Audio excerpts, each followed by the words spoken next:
Hi friends, सबसे पहले तो जय सिया राम।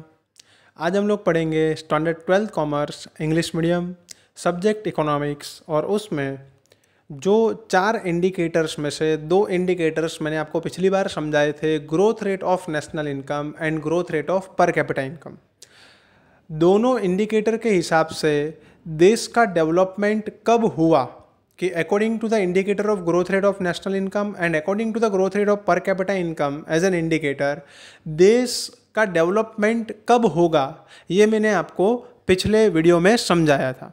अब आज मुझे समझाना है आपको growth rate of national income as an indicator, उसका मुझे टेबुलर एक्सप्रेशन और उसकी जो लिमिटेशंस है वो मुझे आपको समझानी है। लेकिन जल्दी से हम लोग पिछले जो लेक्चर है उसका रिकेप कर लेते ताकि आपको याद आए, ताकि आपको समझ में आए।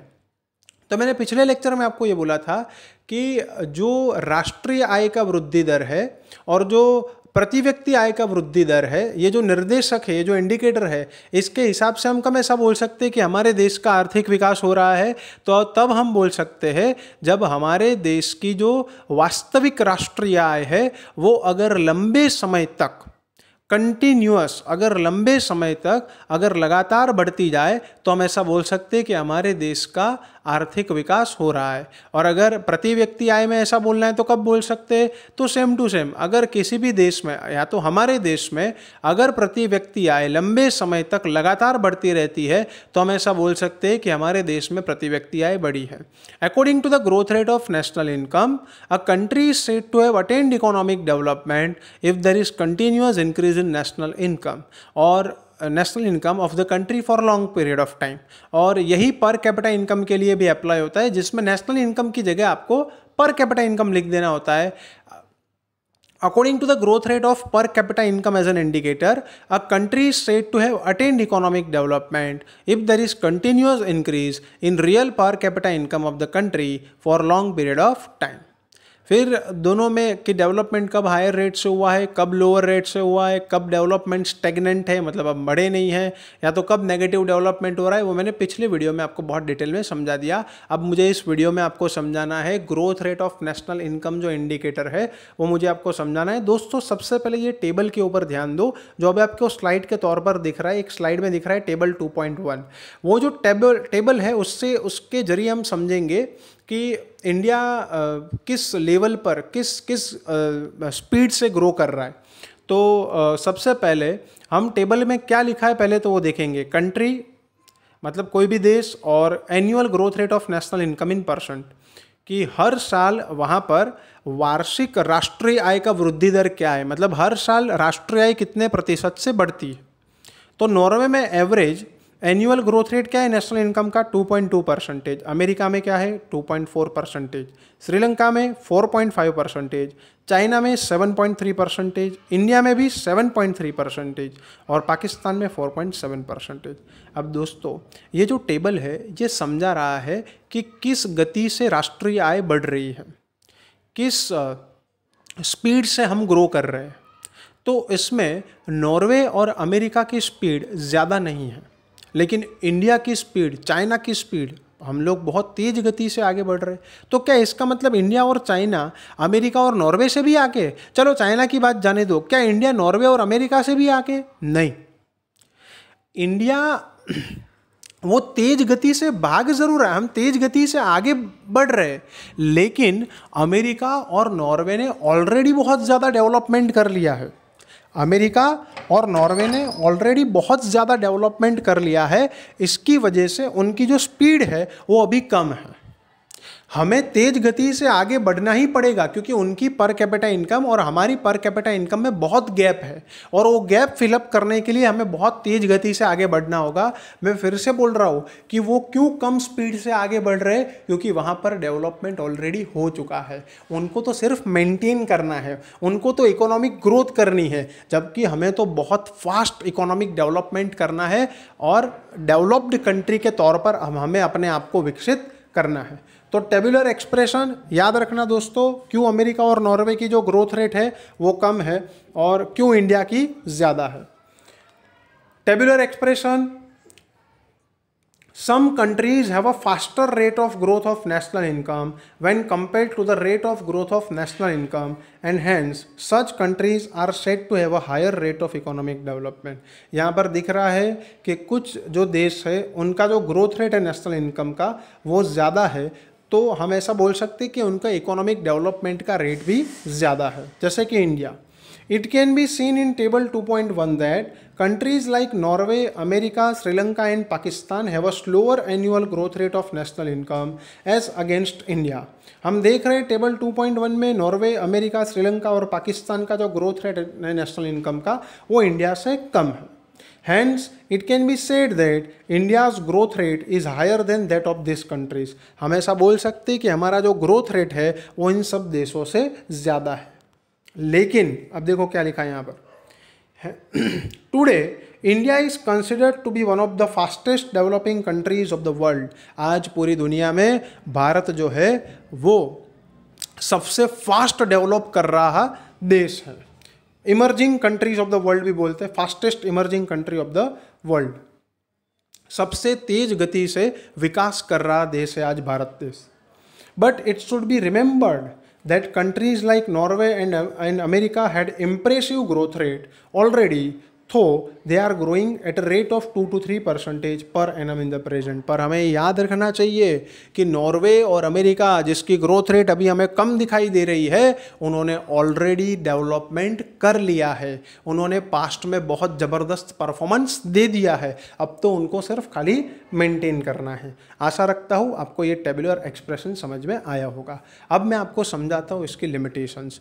दोस्तों 11th कॉमर्स में एक चैप्टर आता था नेशनल इनकम, और उस नेशनल इनकम में नेशनल इनकम काउंट करते हुए बहुत सारी डिफ़िकल्टीज़ होती थी, जिसकी वजह से हमें सही नेशनल इनकम नहीं पता चलती थी. तो इसके लिए यहाँ पर पहली जो लिमिटेशन है वो क्या है, difficulty in calculating the true national income. इसमें सबसे बड़ा प्रॉब्लम आता था दोस्तों double counting.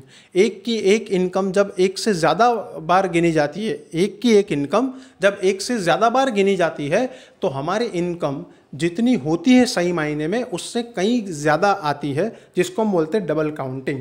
Difficulty in calculating the true national income, दोस्तों ध्यान देना यहाँ पर, double counting, products for self consumption, self consumption के लिए जो भी चीज़ें बनाई जाती है उसको नेशनल इनकम में नहीं गिनते हैं. एक्सेप्शन है फार्मर्स, फार्मर्स जो क्रॉप कल्टीवेट करते हैं उसको गिना जाता है. बाकी जो भी चीज़ें सेल्फ कंजम्पशन के लिए बनाई जाती है, मतलब खुद यूज़ करने के लिए बनाई जाती है, जिसको हम बाजार में बेचने के लिए नहीं रखते, उसको नेशनल इनकम में नहीं गिनते. तो ये एक डिफ़िकल्टी है. डिफ़िकल्टीज इन कैलकुलेटिंग डेप्रिसिएशन. देखो दोस्तों डेप्रिसिएशन जो है ना वो अंदाजा है. डेप्रिसिएशन कोई परफेक्ट मेजरमेंट नहीं है, कोई एक परफेक्ट नाप नहीं है कि भाई इतना ही डेप्रिसिएशन लगेगा. वो परफेक्ट आंकड़ा नहीं होता, वो अंदाजा होता है. तो डेप्रिसिएशन कैलकुलेट करने में भी डिफ़िकल्टीज आती है. इलीगल इनकम, दोस्तों कोई भी इलीगल इनकम इसको ही बोलते हैं कि जो छुपाई जाती है, जो लोग दिखाते नहीं हैं. कभी चोर ऐसा बोलेगा कि इस बार मेरी 12 लाख की चोरी हुई है, अकाउंटेंट के पास जाएगा वो रिटर्न भरवाने के लिए कि लिखो इस बार 12 लाख की चोरी हुई है. नहीं दोस्तों, ऐसा कभी भी नहीं हो सकता है. तो इलीगल इनकम गवर्नमेंट के बुक में वो रिकॉर्ड ही नहीं होती है, तो इसलिए नेशनल इनकम उतनी वहाँ पर गिनी नहीं जाती है. टैक्स अवॉइडेंस और टैक्स इवेजन, टैक्स अवॉइडेंस और टैक्स इवेजन में ये डिफरेंस है. टैक्स अवॉइडेंस जो होता है ना वो लीगली होता है, उसमें हम लोग रास्ते ढूंढते हैं लीगली कि किस तरीके से टैक्स कम भरा जाए. जैसे गवर्नमेंट बहुत सारी इसके लिए हमें राहत देती है. कई बार ATC सेक्शन है और ये सब कि भाई उसके तहत अगर हम LIC में इन्वेस्टमेंट करते हैं तो हमें इतने कम पैसे टैक्स, तो ये लीगली है. लेकिन जो टैक्स इवेजन होता है ना वो इलीगल होता है. इलीगल मतलब हम हमारी इनकम को कम दिखाते हैं टैक्स कम भरने के लिए. तो टैक्स इवेजन, दोनों में ही नेशनल इनकम कम आती है. बार्टर ट्रांजेक्शन, जब बार्टर ट्रांजेक्शन होता है तो नेशनल इनकम उतनी कम आती है. इलिटरेसी, हमारे देश में इलिटरेसी एक प्रॉब्लम है. इसके लिए पक्के बिल ज़्यादातर कोई बनाते नहीं है और कुछ ट्रांजेक्शन्स रिकॉर्ड में नहीं आते. तो illiteracy, employment of persons in more than one occupation, एक से ज़्यादा व्यवसाय करने वाले लोग, ये सारे जो प्रॉब्लम्स है इसकी वजह से etcetera makes it difficult to estimate the true national income of the country, and hence national income can not be considered as a true measuring rod of the rate of economic development of a country. इन सब मर्यादाओं की वजह से हम सही national income नहीं जान सकते हैं, और इसीलिए जिसको हम सही से जान नहीं सकते हैं, जो आंकड़ा हमारे पास सही आता नहीं है, वो कभी भी आर्थिक विकास का मापदंड नहीं हो सकता है. तो इसलिए यहाँ पर ये पहली लिमिटेशन है, difficulty in calculating true national income. Second है पॉपुलेशन, जनसंख्या। देखो दोस्तों, मैंने पिछले वीडियो में आपको growth rate of national income समझाया, इस वीडियो में मैं आपको समझा रहा हूँ growth rate of national income, लेकिन मैंने कहीं पर भी पॉपुलेशन की तो बात ही नहीं की। और मैंने आपको बोला था कि डेवलपमेंट करना है तो दो कंडीशन है, उसमें जो पहली कंडीशन है वो ये है, growth rate of national income should be higher than the growth rate of population. तो दोस्तों एक बात तो कि हमने यहाँ पर तो पॉपुलेशन की कहीं बात ही नहीं की। अब मान लो कि नेशनल इनकम हमारी 1% से बढ़ी, लेकिन उसी साल पॉपुलेशन 2% से बढ़ी, पर पॉपुलेशन को तो हमने यहाँ पर कंसिडर ही नहीं किया है। तो उस साल 1% से बढ़ी, तो क्या हम ऐसा बोलेंगे कि लोअर रेट से हमने डेवलपमेंट किया? नहीं, उस वक्त तो हमारा नेगेटिव डेवलपमेंट होगा, अंडर डेवलपमेंट होगा। पर हमने यहाँ पर कहीं भी पॉपुलेशन को कंसिडर ही नहीं किया है, इस पूरे टॉपिक में कहीं पॉपुलेशन की बात ही नहीं आई है। तो ये एक लिमिटेशन है कि इसमें जनसंख्या की गिनती, इसमें पॉपुलेशन को कंसिडर नहीं किया जाता है। तो ये उसकी एक लिमिटेशन है। By just knowing the national income of a country the rate of economic development can not be understood. सिर्फ और सिर्फ राष्ट्रीय आय जानकर, नेशनल इनकम जानकर हम ऐसा नहीं बोल सकते हैं कि देश में आर्थिक विकास हुआ है। Hence the extent of population should also be known. जनसंख्या को भी जानना चाहिए, जनसंख्या की भी गिनती होनी चाहिए, उसको भी कंसिडर करना चाहिए। If the rate of growth of national income is lesser than the rate of growth of population then development is said to be negative. अगर हमारे देश की जो नेशनल इनकम की ग्रोथ रेट है, अगर हमारे देश की नेशनल इनकम की ग्रोथ रेट है वो कम हुई, पॉपुलेशन से कम हुई, और पॉपुलेशन ग्रोथ रेट ज़्यादा हुई, मतलब पॉपुलेशन ग्रोथ रेट ज़्यादा है और नेशनल इनकम की ग्रोथ रेट कम है, इन शॉर्ट एक लाइन में समझाना हो दोस्तों, तो यहाँ पर इनकम कम बढ़ी लेकिन खाने वाले ज़्यादा बढ़ गए, तो ये डेवलपमेंट नहीं हुआ है, ये तो नेगेटिव डेवलपमेंट हुआ है। यहाँ पर हमारे देश में growth rate of national income कम है और ग्रोथ रेट ऑफ पॉपुलेशन ज़्यादा है। देखो क्या लिखा है यहाँ पर, मैं फिर से पढ़ रहा हूँ। If the rate of growth of national income is lesser than the rate of growth of population then development is said to be negative. तब हम क्या मानेंगे कि हमारा आर्थिक विकास नहीं हुआ है, नेगेटिव, अंडर डेवलपमेंट हुआ है, प्रगति नहीं, हम अधोगति की दिशा में आगे बढ़ रहे हैं। If the rate of growth of national income, कब हमारा डेवलपमेंट होगा? If the rate of growth of national income is higher than the rate of growth of population then the rate of economic development is positive. अगर हमारे देश में population की growth rate से ज़्यादा नेशनल इनकम की growth rate बढ़ती है तो ही हम मानेंगे कि हमारे देश में विकास हुआ है। तो ये थी दूसरी लिमिटेशन। अब दोस्तों तीसरी लिमिटेशन समझाता हूँ, different methods of calculating national income. 11th commerce, 9th chapter, national income. There are 3 methods of counting national income. First is production method, was given by Alfred Marshall. First is production method. Second is income method, given by Professor A.C. Pigou. Third is expenditure method, given by Irving Fisher. So there are 3 methods to count the national income. राष्ट्रीय आय गिनने के लिए 3 method है। दुनिया के अलग अलग देश जो है वो अलग अलग मेथड अपनाते हैं।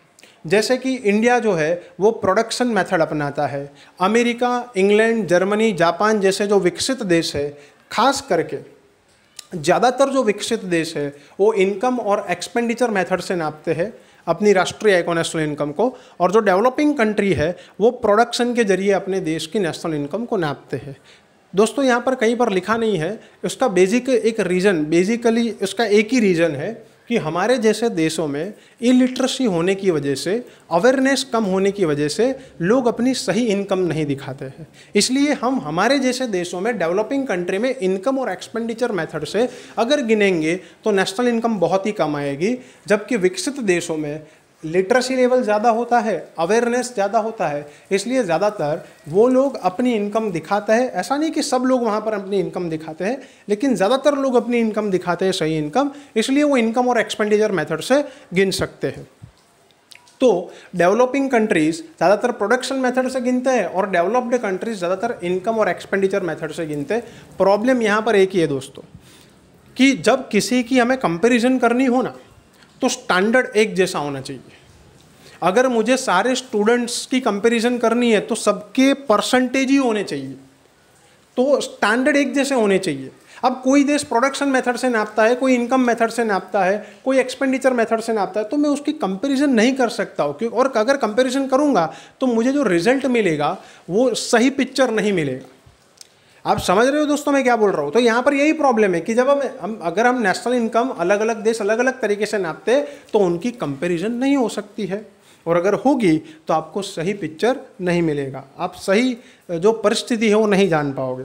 सो different methods of calculating national income, there are different methods used to calculate national income across the world. पूरी दुनिया में अलग अलग पद्धति से गिनी जाती है। The most important among them are production, income and expenditure method. इसमें से सबसे जो 3 मेथड है सबसे ज़्यादा जो हमने पढ़ी, प्रोडक्शन, इनकम और expenditure methods. When a countries national income is measured through 2 different methods, the result instead of remaining the same differs. जब किसी भी देश की इनकम हम 2 मेथड से गिनते, अलग अलग मेथड से, प्रोडक्शन या इनकम, प्रोडक्शन या एक्सपेंडिचर, कोई भी 2 अलग, तो वो सेम आना चाहिए, आंसर सेम आना चाहिए, लेकिन आंसर अलग अलग आता है क्योंकि हर एक मेथड की लिमिटेशंस है, हर एक मेथड की अपनी एक मर्यादा है। As different countries adopt different methods to calculate national income, international comparisons become difficult। क्योंकि अलग अलग देश अलग अलग मेथड अडेप्ट करता है तो अंतर्राष्ट्रीय जो तुलना है वो नहीं हो सकती, इंटरनेशनल कंपैरिजन डिफिकल्ट हो जाती है। तो दोस्तों यहाँ पर मैंने आपको growth rate of national income पूरा समझा दिया, उसका टेबुलर एक्सप्रेशन समझा दिया, उसकी लिमिटेशंस मैंने आपको समझा दी। एक चीज़ हमेशा याद रखना दोस्तों, जो नेचर ने बनाया होता है वो परफेक्ट होता है। जो नेचर ने, जिसको आप गॉड भी बोल सकते हो कोई भी, क्योंकि गॉड या नेचर परफेक्ट है, और जो परफेक्ट होगा वो हमेशा परफेक्ट ही बनाएगा। और जो इंसान बनाता है उसमें कुछ ना कुछ लिमिटेशंस होती है, क्योंकि जो इंसान है ना वो इम्परफेक्ट है, इंसान गलती कर सकता है, हर एक इंसान की अपनी कुछ लिमिटेशंस है। इसलिए ये सारे कॉन्सेप्ट किसने बनाए हैं? इंसानों ने बनाए हैं। ये सारे कॉन्सेप्ट्स गलत है ऐसा हम नहीं बोल सकते, ये सही है, लेकिन इंसान जब भी कोई कॉन्सेप्ट बनाता है, जब भी कुछ सोचता है, तो उसमें कुछ ना कुछ लिमिटेशंस रह जाती है, लेकिन हमें पॉजिटिव सोचना होता है। इसलिए growth rate of national income बहुत ही अच्छा कॉन्सेप्ट है, लेकिन उसकी कुछ लिमिटेशंस है। उस लिमिटेशंस को हमें ध्यान में रखनी है पढ़ने के लिए। पर ये कॉन्सेप्ट का इस्तेमाल इस कॉन्सेप्ट का इस्तेमाल ज़्यादातर देश करते हैं, इंडिया भी इस कॉन्सेप्ट का इस्तेमाल करता है। मुझे आपको सिर्फ ये बताना था कि ऐसा नहीं कि इसमें लिमिटेशंस है तो ये कॉन्सेप्ट किसी काम का नहीं है। जो भी इंसान ने बनाया होगा, जो भी इंसान ने सोचा होगा, उसमें कुछ ना कुछ लिमिटेशंस तो होगी ही दोस्तों, लेकिन हमें वो थोड़ी देर के लिए समझनी है, फिर उसके पॉजिटिव जो भी एस्पेक्ट्स है वो हमें कंसिडर करने होते हैं। आशा रखता हूँ आपको ये टॉपिक समझ में आया होगा। अगर नहीं समझ में आया या कुछ भी समझना है, कमेंट बॉक्स पे कमेंट कर सकते हैं। नेक्स्ट वीडियो में मैं आपको समझाऊंगा growth rate of per capita income, उसका टेबुलर एक्सप्रेशन और उसकी लिमिटेशंस। तब तक के लिए जय सिया राम।